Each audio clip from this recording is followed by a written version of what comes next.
চলো পিঙ্কু কি বলছে দেখো। Fake case, fake case, POCSO মিথ্যা কেস, পক্সো মিথ্যা পক্সো মামলায় পূর্ণ, হ্যাঁ, প্রতিরক্ষায় A to Z guide. Actually POCSO case মিথ্যা যদি তোমার উপরে কেউ করে দেয়, কি করে বাঁচবে, তার রাস্তা তোমাকে বলে দিচ্ছি।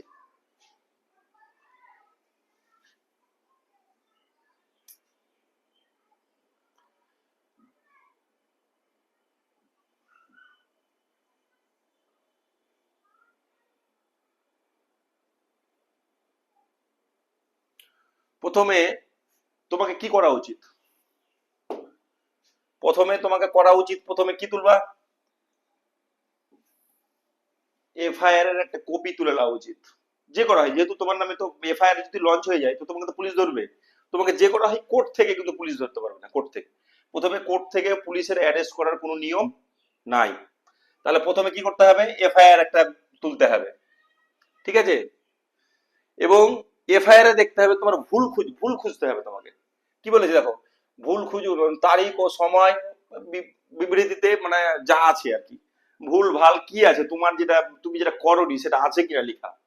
যদি ওখানে থাকে সেই ভুলটা ধরো প্রথমে, ভুলটা ধরলে তারপরে দেখতে হবে এফআইআর খারিজের জন্য আবেদন করতে হবে। কোথায় করবে, এফআইআর এর জন্য আবেদন করতে হবে ভুল, তখন ভুল পেয়ে যাবে, যেহেতু তুমি তো ওখানে ছিলে না, তাহলে তোমার নামে মিথ্যা কেস দিয়েছে। তারপরে তোমাকে তারপরে কি করতে হবে, সিআরপিসি তে, সিআরপিসি তে তোমাকে এই যে 482 ধারা, 482 সিআরপিসি,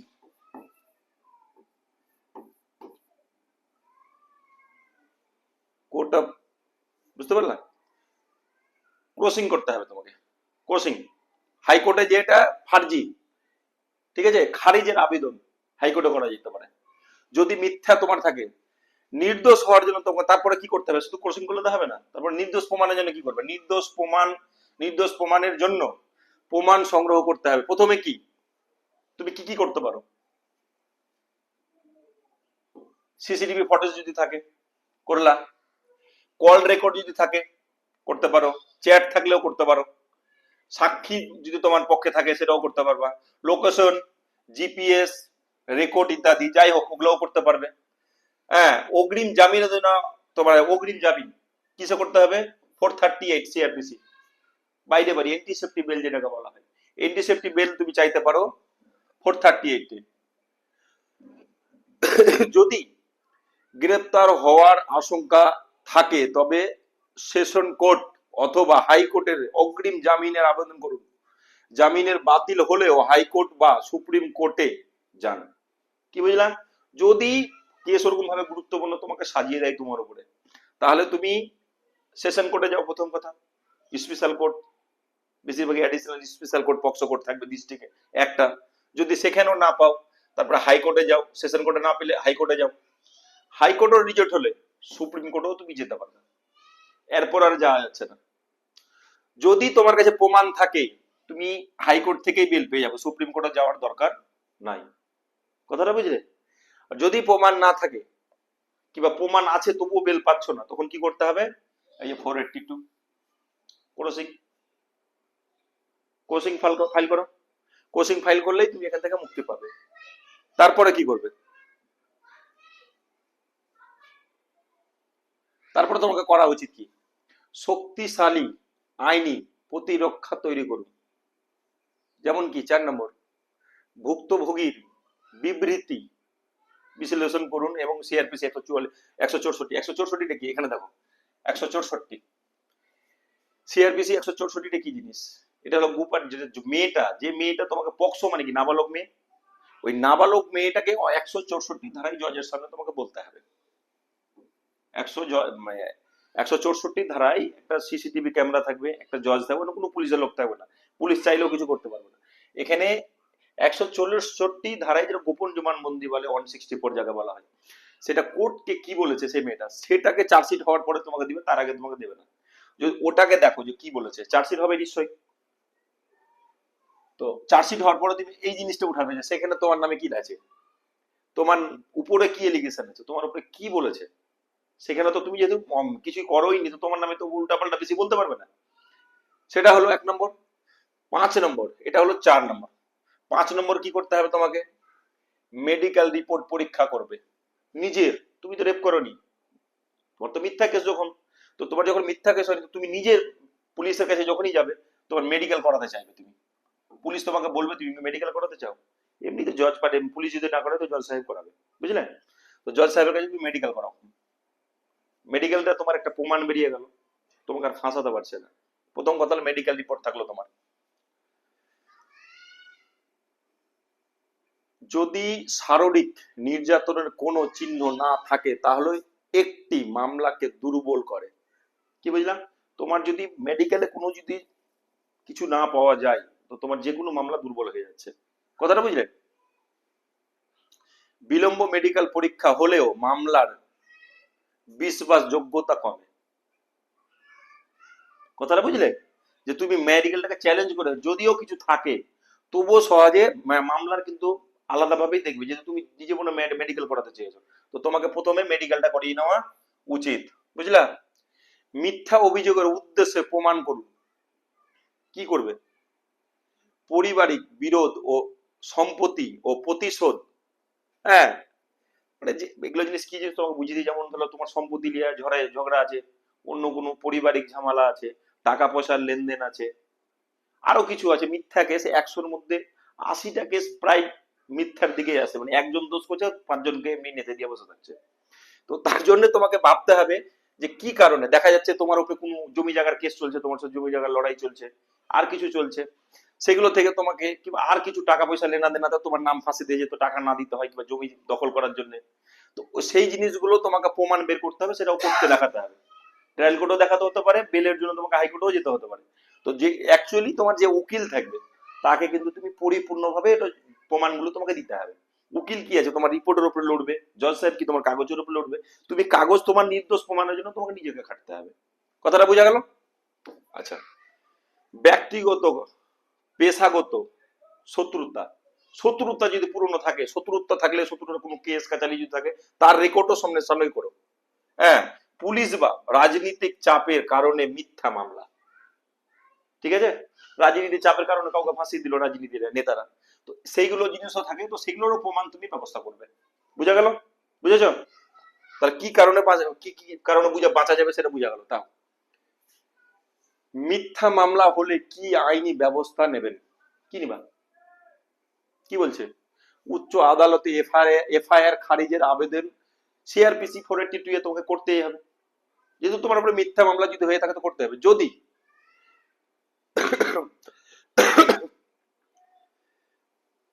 প্রাথমিকভাবে কোনো অপরাধ ও প্রমাণ না হয় তবে এফআইআর খারিজের জন্য আবেদন করুন, ঠিক আছে? 8 নম্বর কি বলছে? পাল্টা মামলাও করুন। যদি প্রমাণ হয়ে যায় যে তুমি মিথ্যা, তোমার উপরে মামলা হয়েছে, তুমি যখন জিতে আসবে পাল্টা মামলা করতে হবে। পাল্টা মামলা কি করবে বলো তো? 182 মিথ্যা তথ্য প্রদান করার জন্য, ঠিক? আইপিসিতে, ইন্ডিয়ান পেনাল কোড, আইপিসির ফুল নাম কি আছে? ইন্ডিয়ান পেনাল কোড, বুঝলে? তো এবার মিথ্যা অভিযোগের দায় করে ক্ষতি করার জন্য 211 ধারায় তুমি আইপিসিতে কেস করতে পারবে। মানহানির জন্য 499 এবং 500 ধারায় মানহানি মামলা দায় করো এবং ক্ষতিপূরণ দাবি করো, ঠিক আছে? ক্ষতিপূরণ দাবির কেস করতে পারো, ঠিক আছে? মিথ্যা মামলায় ক্ষতিগ্রস্ত হলেও আর্টিকেল, আমাদের সংবিধান আর্টিকেল 21 জীবন ও স্বাধীনতার অধিকার ও অনুসারে ক্ষতিপূরণ দাবি করতে পারবে। কি বুঝলাম? তার মানে মিথ্যা কেস দিলেই হবে না, কোথাও যেতে পাবে না, কথাটা বুঝলে? তো তোমাকে পুরাপুরি আইন আছে, আইনের বলে না, আইন আছে আইনের ফাঁকও আছে, জানতে হবে সঠিক জায়গা, সঠিক উকিলকে ধরতে হবে, কে তোমাকে বাঁচাতে পারবে। কেস হয়ে গেছে মানে পুলিশ ধরবে, জেল যেতে হবে, এ করতে হবে, ভয়ে ভীতির কাঁপছে এরকম ব্যাপার নাই, এগুলো ভয়ের কোনো ব্যাপারই নেই, বুঝে গেছো? তার মানে কি কি আছে, একটা পক্সো কেসে বাঁচার জন্য কি কি করতে হবে এটা মাথায় থাকে যাতে।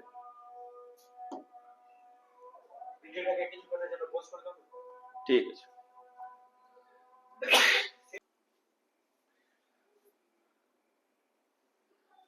তাহলে বুঝতে পেরে গেছো? তার মধ্যে দেখো, মিথ্যা পক্সো মামলায় বেকসুর খালাসের গুরুত্বপূর্ণ বিচারপতির রায়, state of Rajasthan versus Shambhu Kewa 2014 সালে একটা জাজমেন্ট বেরিয়েছে, ঠিক আছে। এবার তেলেঙ্গানাতে একটা আছে তোমার, বুঝলা। স্টেট অফ ঝাড়খণ্ডে তোমার 2020 সালে একটা হয়েছে, Maheshwar Tigga versus state of Jharkhand 2020 সালে। এই মিথ্যা পক্ষত বেকসুর খালাসের এগুলো কয়েকটা জাজমেন্ট আছে, এটা সেভ করে রাখবে যদি কোনোদিন দরকার পড়ে, বুঝলে। এই জাজমেন্টটা গুরুত্বপূর্ণ, খুব মাথায় রাখে যেত, ঠিক আছে। এবার বলছে দেখো, বিচারের প্রক্রিয়া ও চূড়ান্ত খালাস পাওয়ার উপায়, কথাটা বোঝো। 10 নম্বর, সাক্ষীদের জেরা মানে ক্রস এক্সামিনেশন। তোমার তরফে যে আসামির তরফে যে উকিল যে জেরা করবে সেটাকে বলা হয়, সেটাকে বলা হবে তোমার ক্রস এক্সামিনেশন, কথাটা বুঝলা, যেটাকে বলা হয় বাংলায় জেরা, লেখা যাবে জেরা। অভিযোগকারীর বিবৃতির আশঙ্কিত খুঁজুন, মানে কি করে তোমাকে ফাঁসিয়েছে সেই জিনিসগুলো তুমি তোমার উকিল বাবুকে বলবে। সেই জিনিস উকিলদার তোমার বাড়ি সেজে যা কাগজে লাগাবে সেটা দেখেই তোমার উল্টা বকবে, মানে ওকে জেরা করবে আর কি। তোমাকে বুঝিয়ে দিতে হবে কি কি কারণ আছে, বুঝা গেছে। তারপর এফআইআর, মেডিকেল রিপোর্ট ও সাক্ষীদের বক্তব্যের মধ্যে বিরোধ তুলে ধরুন। তোমাকে যারা ফাঁসাচ্ছে, মিথ্যা কথা বলছে, সাক্ষী কি বলছে, মেডিকেল রিপোর্ট কি বলছে, টোটাল জিনিস তুমি তোমার উকিল বাবুকে বুঝাও। যেহেতু তোমার উকিল বাবুকে বুঝাও, উকিল বাবু তোমার জজ সাহেবকে বললে তোমাকে খালাসের ব্যবস্থা করবে, ঠিক আছে। আদালতে রক্ষা, বুঝলা। প্রতিরক্ষা যুক্তি, মানে আদালতে প্রতিরক্ষা যুক্তি কি জিনিস তোমাকে বুঝতে হবে। 11 নম্বর, প্রমাণের অভাব যদি ফরেনসিক বা মেডিকেল রিপোর্ট সমর্থন না করে মিথ্যা মামলা, ঠিক আছে। প্রতারণার উদ্দেশ্য বিবৃতির আশঙ্কিত ও বিলম্বে এফআইআর দায়ের বিষয়টি তুলে ধরুন, কথাটা বুঝতে পারছো। যদি মিথ্যা মামলায় থাকে, বিবৃতি কি কারণে করেছে না করেছে, তোমাকে টোটাল জিনিসটা কিন্তু তুলে ধরার কথা বলতে হবে।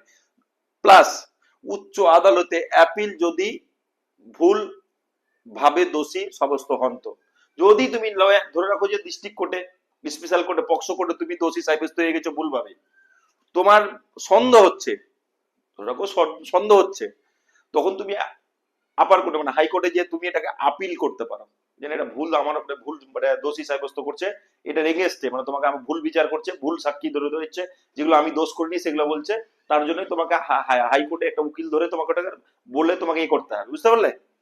তারপর যদি দুর্বল প্রমাণের ভিত্তিতে দোষী মানে সাব্যস্ত করা হয় তাহলে হাইকোর্ট বা সুপ্রিম কোর্টে আপিল করুন, মানে শুধু আপিল করার জায়গা হাইকোর্ট কিংবা সুপ্রিম কোর্টেই করতে পারবে। ডিস্ট্রিক্টে একটাই করতে হবে ট্রায়াল কোর্ট পক্সো কেসের, বুঝলে।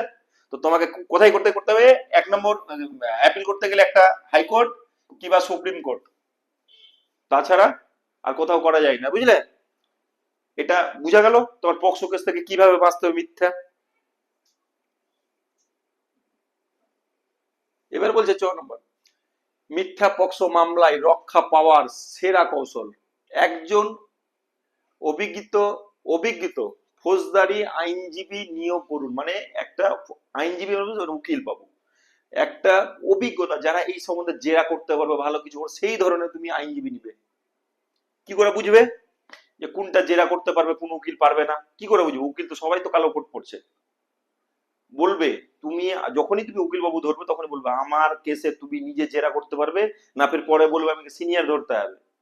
যে উকিল বলবে না সিনিয়র দিয়ে জেরা করাবো, সেই উকিল কিন্তু জেরা করতে পারবে না, তো সেই উকিল ধরে তোমার কোনো লাভ নাই। তোমাকে ধরতে হবে কোন উকিল, ডাইরেক্ট উকিল ধরতে হবে তোমাকে, যে উকিল তোমার জেরা করতে পারবে পক্সো কেসে। জেনে শুনে 5 জনের কাছে জিজ্ঞেস করবে যে পক্সো কেসের জেরার উকিল কে আছে, সেই উকিলই ধরবে, যে উকিলের রেকর্ড জানবে যে ও কেসে জিতেছে, সেই ধরনের উকিল ধরবে POCSO case, POCSO special case. সতর্কভাবে চলতে হবে, এটা যত মাথায় থাকে, মনে থাকবে। তাহলে পক্সো মামলায় রক্ষা পাওয়ার সেরা কৌশল একজন অভিজ্ঞ ফৌজদারি আইনজীবী নিয়োগ করবে, মানে একজন উকিল ভালো ধরবে। শক্তিশালী প্রমাণ সংগ্রহ করুন, সিসিটিভি ও চ্যাট লোকেশন প্রমাণ থাকলে ব্যবস্থা করবে। শীঘ্রই জামিনের আবেদন করবে, ঠিক আছে। উচ্চ আদালতের এফআইআর খারিজের আবেদন করুন আর কি করতে হবে। মিথ্যা অভিযোগের পিছনে উদ্দেশ্য প্রকাশ করুন, সুপ্রিম কোর্টের পরবর্তী রায় ব্যবহার করুন। কথাটা বুঝলে? ওই রায়গুলো যেগুলো দিলাম, জাজমেন্ট গুলো হাইকোর্টের দিলাম, সুপ্রিম কোর্টে দিলাম, ওই জাজমেন্ট গুলো ব্যবহার করে তুমি কিন্তু খারিজের জন্য কোচিং করবে। ঠিক আছে, বুঝা গেল? আজকে এইটুকুই থাক। পরে কোনো যদি প্রবলেম হয় কমেন্ট করতে পারবে, কমেন্ট করবে, এবং আমি হোয়াটসঅ্যাপ নাম্বার দিয়ে দেবো। কোনো কোশ্চেন থাকলে জেনে জেনে নিবে। আমি প্রতিটাই চ্যাট আর কমেন্ট পড়ি, এবং কিন্তু হোয়াটসঅ্যাপ করবে। যে কোনো কোশ্চেন হলে আমি হোয়াটসঅ্যাপ নাম্বার ডিসক্রিপশনে দিয়ে দেবো।